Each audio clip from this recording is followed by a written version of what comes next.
Sträflinge auf einer gefährlichen Reise voller Herausforderungen. Vor der kargen Schönheit der Landschaft Oregons zeichnet der Film ein düsteres Überlebensszenario mit nur einer einzigen Frau in dieser Männergruppe, Anna, gespielt von Julia Jones. Zu diesem Film, der übrigens mit deutscher Beteiligung entstand, Patrick McKinley auf seiner Pressekonferenz.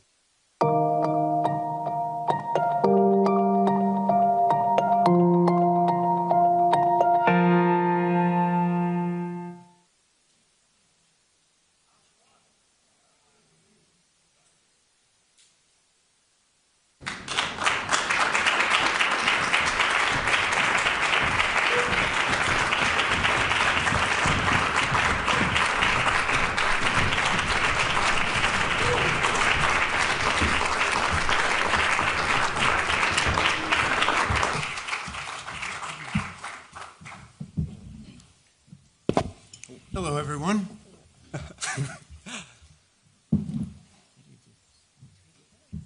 They're super close, Tom, those bottles. Good evening, dear members of the press. Welcome to the 76th edition of the Berlinale. My name is Jacqueline Encia, and I'm part of the selection committee for the competition Perspectives and Berlinale Special. It's an absolute honor and pleasure to welcome you, the film team of The Weight. And I would like to introduce you to the team, starting from the far end at the other side of the table, with Lucas Lingard Tønnesen, played by Olsen. Hello. Next to him, Avinash, played Singh. Avi. Same Hazeldine as Amis. Oh. Go ahead, Hazeldine. Julia Jones as Anna.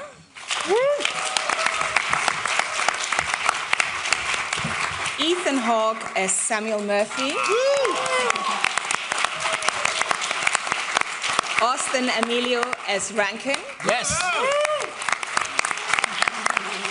And right next to me, the director, Patrick McKinley. Welcome, everyone. And yes, some housekeeping. When you address, please mention your name and stand up. Okay. Maybe we start. 1, 2.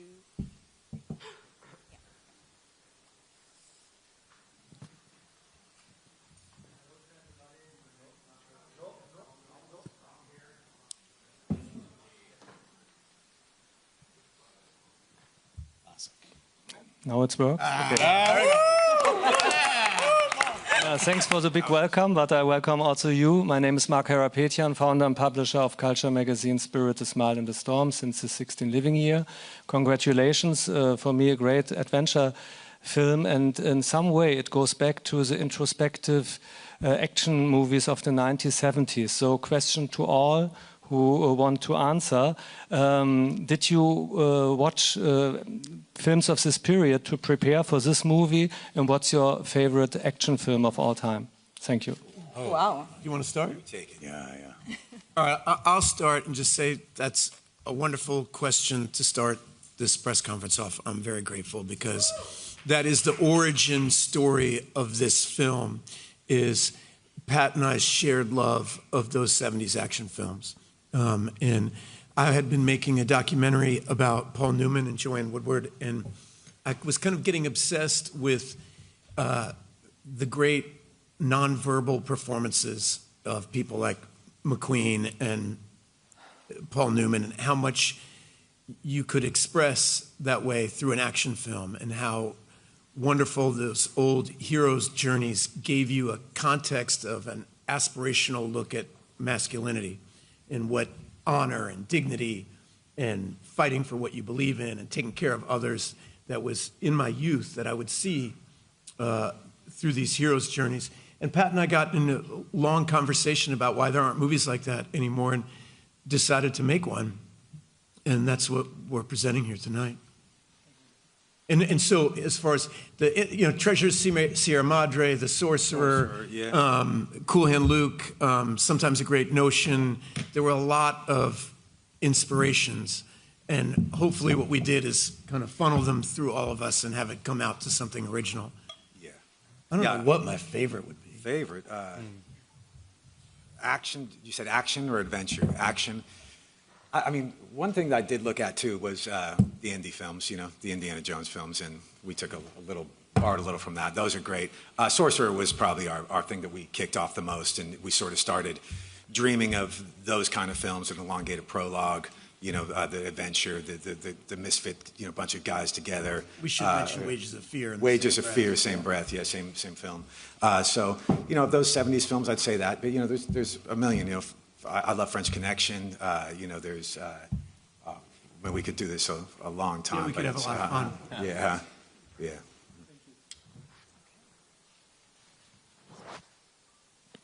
Ethan, I have a totally different kind of question. Okay. You're at a famously political film festival. There's a huge debate here about artists, especially famous artists like you, and their role during a time when fascism is on the rise in Europe and the US. What's your position on artists raising their voice to fight fascism, which is the enemy of artistic freedom, and standing up for democracy and human rights? All right. The last place you probably want to look for advice in your spiritual counsel is a bunch of jet-lagged, drunk artists talking about their film.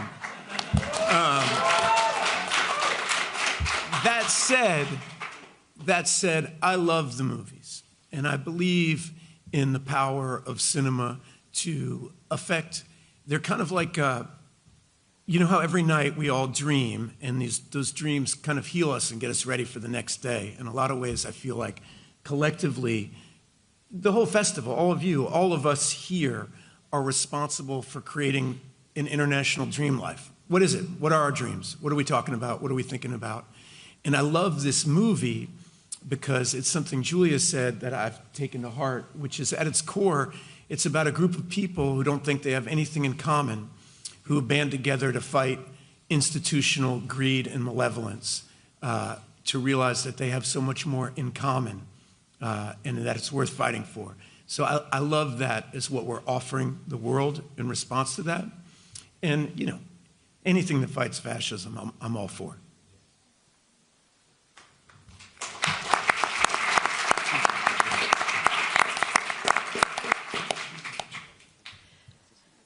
Hello, Catalina Ionea, Romanian magazine Conștiința over here. Congratulations on this film. A question for Ethan. I was here last year for the press conference of Blue Moon, and congratulations on your Oscar nomination, by the way. You're very kind. I asked you back then which was your favorite line of all those beautiful lines where your character was quoting in Blue Moon. And I would like to ask you now if you have a favorite scene, or maybe a least favorite scene from this film, The Weight, where we saw some powerful scenes. Like, for example, for me, the scene under the water felt like very powerful and strong and probably not easy to shoot. And also the title, maybe a question for everyone who wants to answer. The weight, how should we interpret that? Is it like the physical weight of the gold they're carrying, the weight on his shoulders because of the situation with the daughter, or maybe the weight on the world under the pressure of the finances crisis, or maybe something else? Thank you very much. Well, wow. Well, a great title has a metaphor to it, right? They all do. And so that can mean whatever. I have to admit that I think when Pat gave me this with the title, The Weight, I first thought of the band song, which is one of my favorite songs of all time. And I pulled into Nazareth, feeling about half past dead. And I think we all understand what the weight of life does to us and how do we respond. And so what's funny about the lines, the whole reason for me to want to do this movie was it was about the looks, the expressions between people, between all of us. This was a movie that was about heart, soul, blood, sweat, the real tactile things of life. So my favorite things from this movie were moments that happened between everybody here on stage right now. And the adventure that we had making it, I'll take with me. And I do feel like Pat caught it on camera, and it's there for you if you want to find it. Hello, it's Yannis Rauzos from Athens, Greece. A great film, thank you. I was also here last year in Blue Moon interview. Well, in Weight, seems your character to carry a double burden. A material one, which means the gold and all the things that he has to face, and an immaterial one that has to do with fatherhood, with imprisonment, with guilt. And of course, there is a deeper existential weight, the longing to return to a life that maybe no longer exists for him. At what point in your interpretive process did you feel this man stops being merely a character struggling to survive and becomes an even deeper in his character, an even deeper existential experience of being as a person? You want to take that, Pat? I was hoping you were going to take it, but well, I'll start a little bit because it sort of relates to the last question a little. Is the Weight, the title, is put 12 minutes into the film for a reason, and it happens after Murphy's character is incarcerated and his daughter is taken away. So originally we had tried the title in the script in a few different places. Some unfortunate, originally Murphy's wife was crushed by some logs and it didn't seem appropriate to put it there. So the weight of that wasn't good. But the Weight is obviously a double entendre for the backpacks, for what he's feeling about the pressure of any father who would be in that position. And I think you're right. The greater sense of it is that's why we said it in Depression era 1930s, is that with things that was happening with the government taking people's gold, separating kids from their families, it helped enhance the story. I won't speak for Ethan on when his character became aware of the new journey, but he's here for it. For me,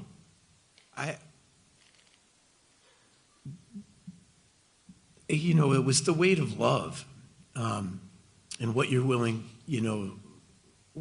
to do for love, and how you're willing to put love in action, and that's what I could really relate to it. I've had a lot of men in my life growing up that I really admired, and as you grow older, you start to see what they did for you, and that they had choices and they didn't have to do it. And when you're young, you just think, oh, these people are supposed to take care of me. And I had a lot of people take care of me. And so I just wanted to try to put that care into the performance and to do something that was not intellectual, but visceral. That's what it really meant to me. Yeah. Thank you. Hello. I'm here. A question from Georgia. Can you share us the situation about filming? How it was? It was really need some physical conditions. For example, this bridge scene, or it was everything simulation for cinema, or it was really hard sometimes. Can you share us these parts of the situation? I felt like we had an adventure together. Yeah. Thank you. I mean, I'll start off just by saying the amount of comradeship, friendship that was on display of people rooting for each other. Julie, you mentioned the scene underwater. That was Julie and I's first day. We met. We had to practice first in a tank, being underwater and holding our breath and figuring out how to do that. And then we had to do it in a freezing cold river here in Germany with logs on top of us, hitting people in the head, breaking fingers, everybody had their sight on a shared vision. And I do think that's what good leadership is, that we're a part of a collective imagination. And when we all kind of get in sync, things happen by themselves. Was that your guys' experience? Yeah. Yeah, it was also funny with, we had the backpacks with the weight. And it kept, before we started shooting, we were all talking about, oh, they should be heavy, they should really be heavy. And when we got to the first day of shooting, they weren't. We were all like, "What? We need them to be heavy. We don't want to act that." And after one day or something like that, we were all like, One yeah, take. no, it's fine. Let's Start just taking the weight take it out. out. Yeah. Let's leave the weight out. Yeah, so that was really fun. It was fun to play around with different weights in the backpack. Yeah.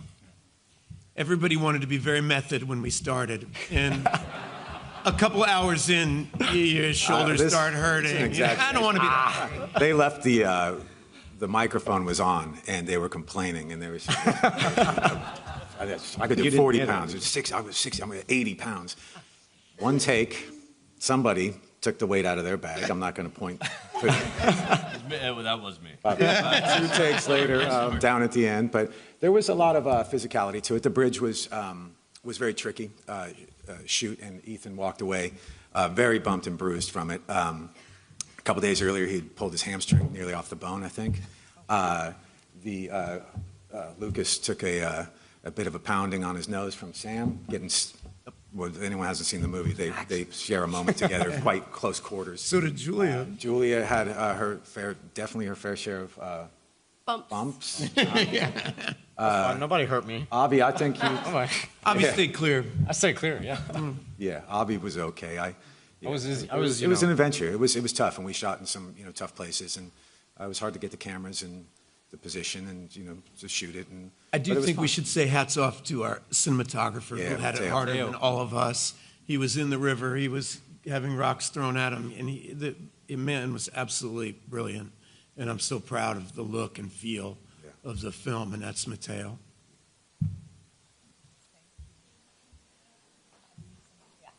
Can you stand up and No. what's your name? Heiko Rauber, Bavarian TV. Can you hold the camera?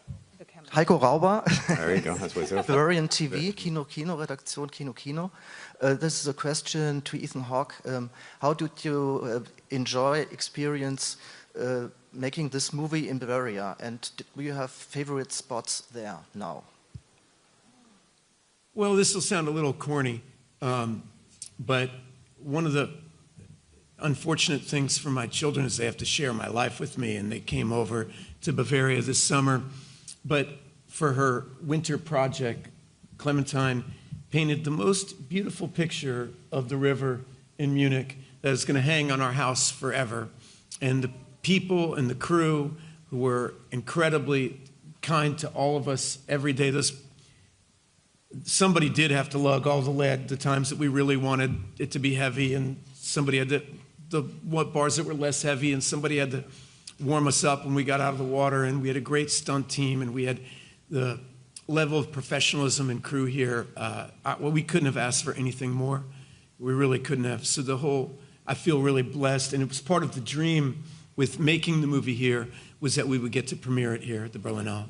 And so this is kind of a dream come true for all of us who were lugging through the woods all summer. And we had people get felled by ticks and other unfortunate events. And the idea that we could share something that means a lot to us with you here at this festival for a movie made in Germany means a lot to us.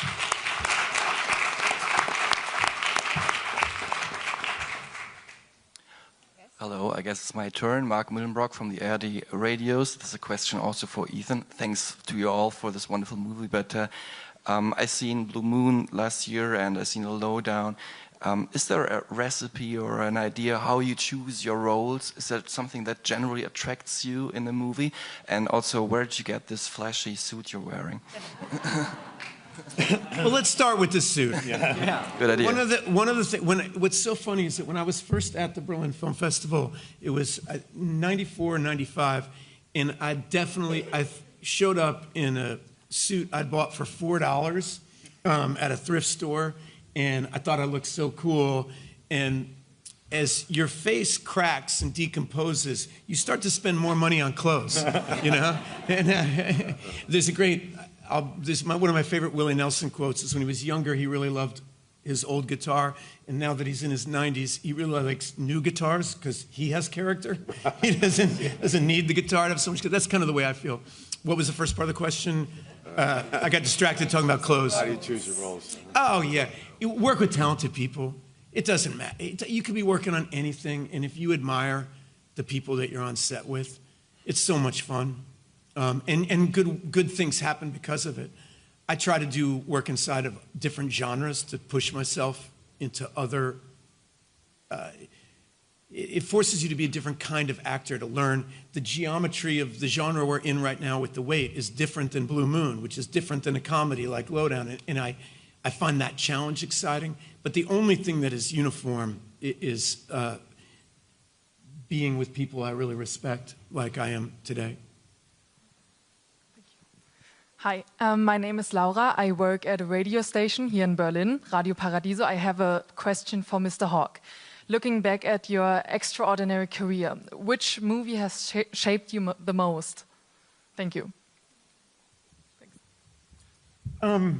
There's only one movie that actually changed my life, and that's Dead Poets Society. I didn't know what to do with my life. I didn't know who I was or what I was supposed to be. And you know, we went to the Venice Film Festival with that, and it set my life on a different course. And there are other things I could point to that changed me as an actor, but that experience changed my life. Does that make sense? Okay. So, my name is Patrick Dwayne. Welcome to you all. My question goes to Mrs. Jones. Could you kindly describe us a little bit how the journey was from getting ready to prepare for the movie, meet your colleagues, meet cast and crew, then shoot the movie, and when you finally saw that journey with your own words a little bit would help us. Thanks very much. It was a couple of years between when I first Zoomed with Patty to when we finally got ready to go and film. And in those years, I think a lot happened very silently. I mean, nobody was talking about it. It kind of came and went, and but the character kind of stays with you, and it moves around, and it does things subconsciously. And so when it came time to film, or time to go and actually make the film, we had very little time. And fortunately, those couple of years came in handy because I found that a lot of it was there somehow. But there were more Zooms and there were more conversations with the writer and a lot of research for the time period and for Anna's backstory and exactly where she was when we meet her in the film. But then once you get there and you meet everybody and you start filming, this process, more than I think any film I've ever done before, it was very organic and very collaborative, and it all just kind of unfolded together. And I found that I learned about Anna from these guys. And there's a lot of moments and beats and looks and little tiny things that then make you feel something, and then that's part of her.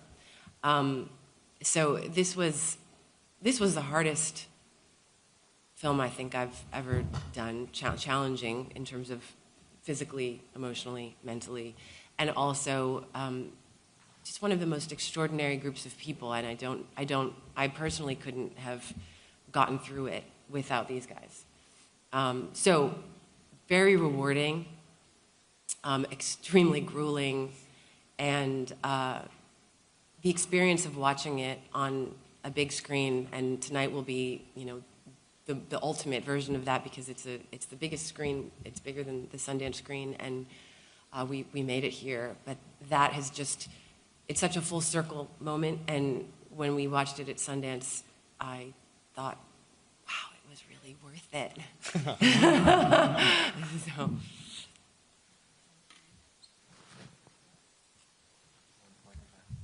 Sorry.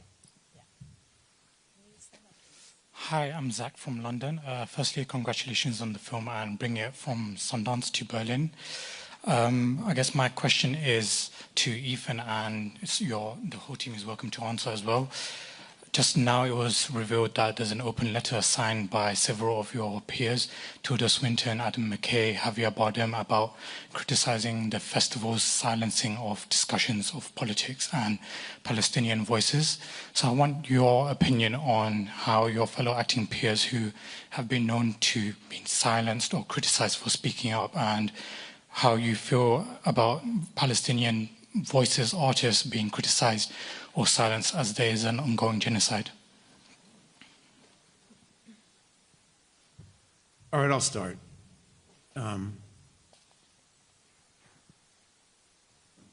I don't know enough about what you're asking to speak about the names that you suggested. I have no context for that question.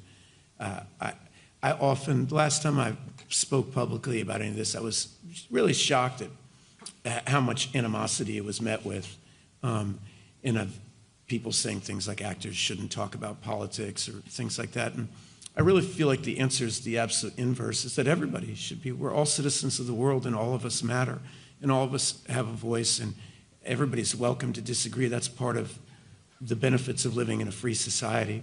And yeah, we get microphones thrown in front of our face, but it's not because we're telling anybody what to do. We're just citizens sharing our opinion, and you're willing to make of it what you will. We're not, some of the greatest minds in the world have tried to make the planet live in peace, and it seems to be very difficult for humanity. The more that we talk about it and make it a priority in our life and taking care of all the children, that's our job as grown-ups, is to take care of the young people in our lives and make sure they have a good world to be born into and thrive into. And we all have to think about how we contribute and do the good that we have the power to do. And I feel like there's a slight agenda to your question that is different than my agenda. But I respect you, and I respect the question.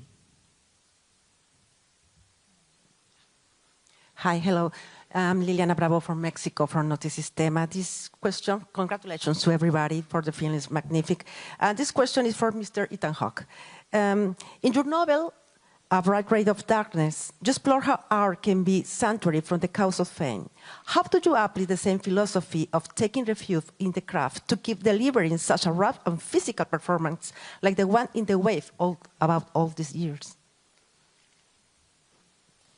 I think kind of what Julia was saying was that there was something deeply physical about this movie that unlocked all of our characters.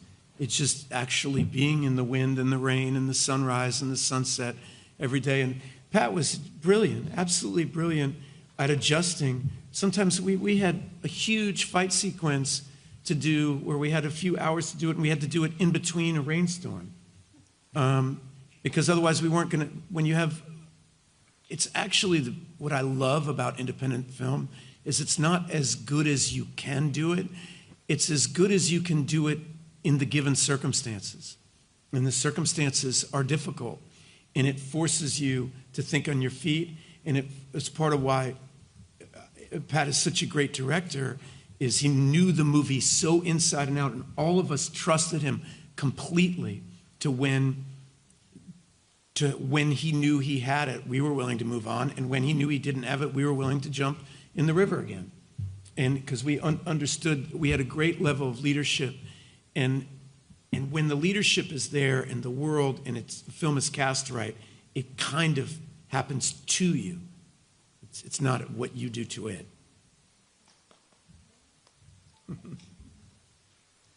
Manuel Oberhollenzer, Uncut Movies, Austria. Thank you all for this magnificent movie. Mr. Hawke, congratulations on your Oscar nomination and on your performance in this movie. I have a question for you.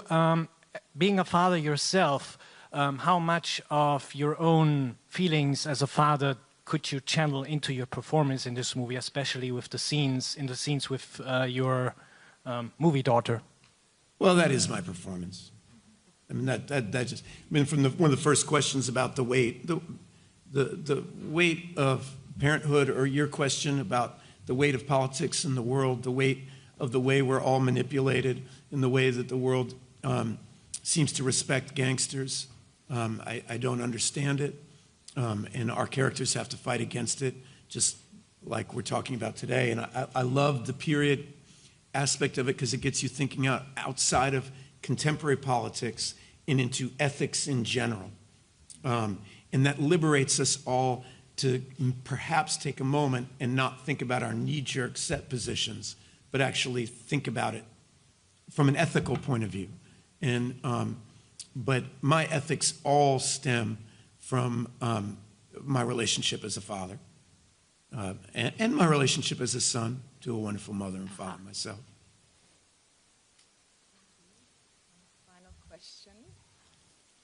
Hi, my name is Irina Nistor. I'm from Romania. And you said about your mother.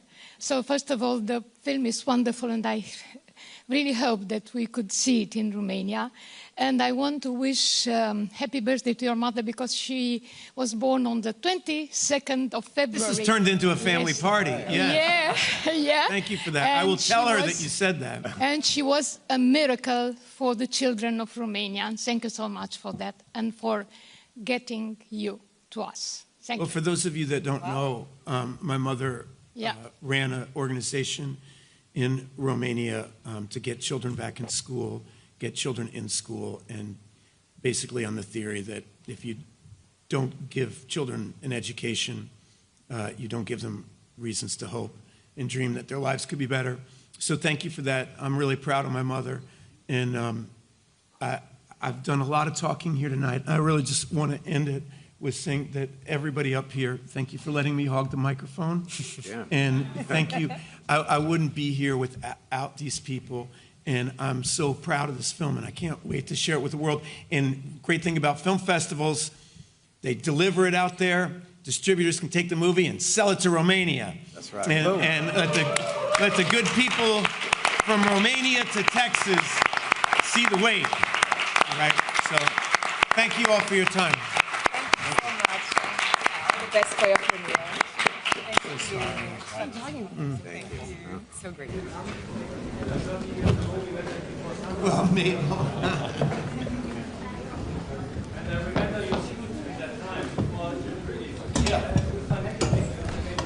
Yeah, really?